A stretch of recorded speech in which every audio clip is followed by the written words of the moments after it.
So as we start to close out our phase 3, there are a couple of things that I make sure that I pay close attention to, because I know how sometimes as players, because I've been there too, how your mind can start to wander away from what's important about the things that we've been doing, about the habits that we've been creating. So I pay close attention to the competes on how we operate. I pay close attention to the discipline part. I pay close attention to the details of everyone's assignment and making sure that we have that laser focus on what we need to do to get better and not start to think about what's going to happen after this week's over with. So that's what's important to me. I talked to the coaches about that, and they've done a good job of making sure the players stay on track. And for the most part, man, we don't have to do that. Our players understand that. They've been creating habits from phase 1 all the way to this here phase, and they understand it's the work that makes a difference. And they're doing a good job of that. So any questions? Are there differences this week with minicamp versus the OTA practices? Or just We're competing. It's just an extension? We're competing. No matter what. Right. We're on the practice field. There's no difference. Once we touch the grass, man, we're going to compete. You mentioned some areas to get better at. Just kind of what specifically are some of those areas you feel like the team needs to get improved at? Defensively, man, I want to continue to communicate at a high level, and I think our guys have been doing that. That was the one thing that I pointed out from the beginning. Offensively, just being efficient about the way we go about doing things. Those are the two things I really want to focus on as far as us getting better, and our guys have. When it comes to special teams, just making sure we understand exactly, especially on the punt part, or what that assignment is and how we, these looks that we start to get to make sure we good with those looks. Because to me, that's the most important part, really, of special teams when it comes to punt. So I think Banjo's been doing a really good job of that, and our guys really understand that too. There's a number of players around the NFL that are holding out of mini camps and following out OTAs and searching a new contract. You have several players on the team who are eligible for those contracts, guys like Sauce, Garrett, Jermaine. They're all here. What does that say? That they could be standing aside and say, pay me and then I'll show up, but they're here and they're committed and they're practicing and taking part in it? Well, first off, I can care less about other teams. So I don't know what you're talking about with other guys not holding out. But our guys are coming to compete, and that's who they are. And listen, I don't take that lightly either. So I'm appreciative, but I know how they're built too. So those guys come to work. Is everyone here on the roster?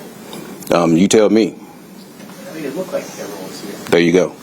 What's the timeline for Jermaine? Will he be ready for training camp? I would say that he'll be close.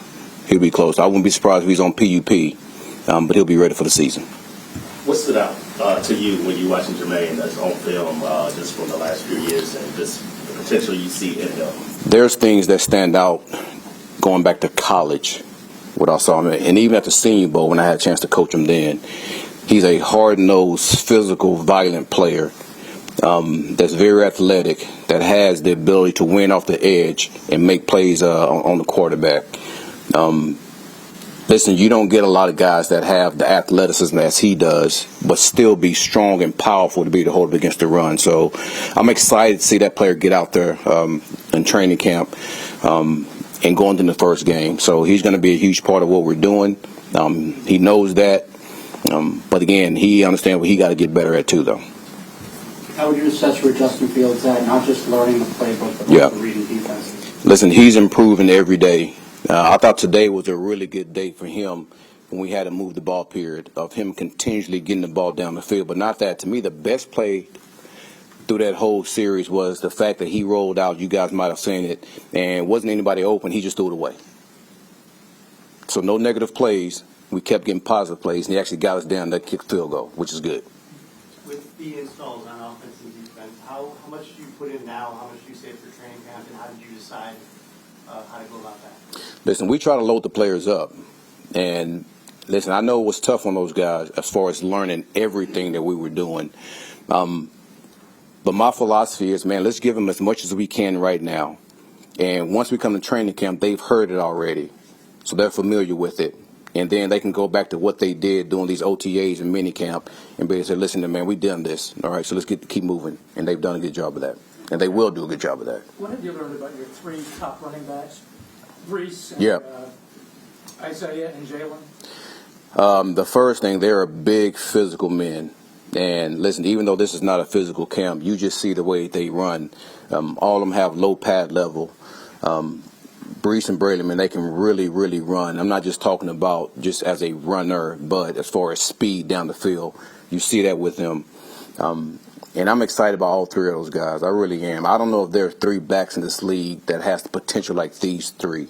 I mean, maybe it is, but I know I'm just focusing on what we have, and I'm excited about the guys that we have here. How's Memo doing? Memo's doing outstanding. He's working his butt off. He's learning every day, too. How about the mental part of the playbook and all that stuff? How's he handling? I think he's doing really, really good there. I think he's just adjusting from, being in Missouri to being here in the NFL and playing against a top-notch rusher he's been going against week in and week out.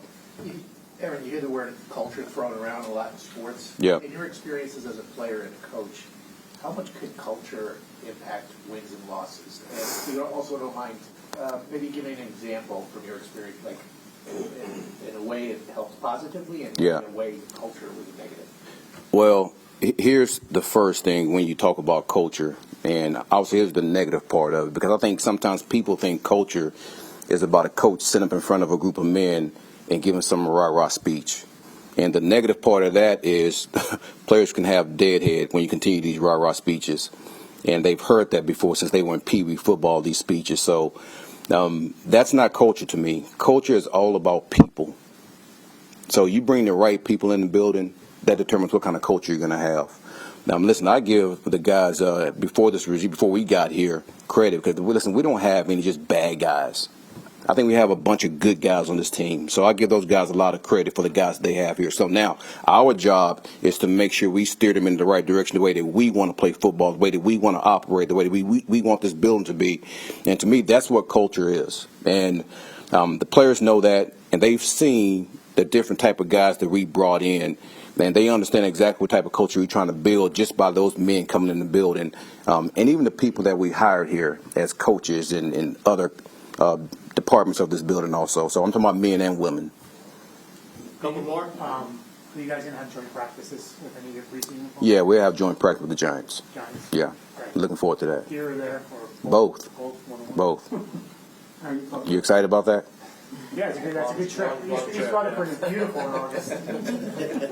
You talked last week about your conversation with Jeremy Rucker and trying to, bring more out of him. Yeah. What is it you want to put out of him that you think hasn't been tapped yet? Here's the one thing I think that stands out about Ruck is, man, you love like the physical traits that he have, and his ability to be able to understand how to sustain blocks, like where his arm should be placed, how should he create leverage with who he is, because he is pretty tall, and being able to stay low and be able to get under people, because he is a tough guy. He is violent. Now it's just understanding the little techniques of actually how to use all that and be able to finish on guys. So, again, I'm excited about that player. He still has a ways to go, but he is getting better.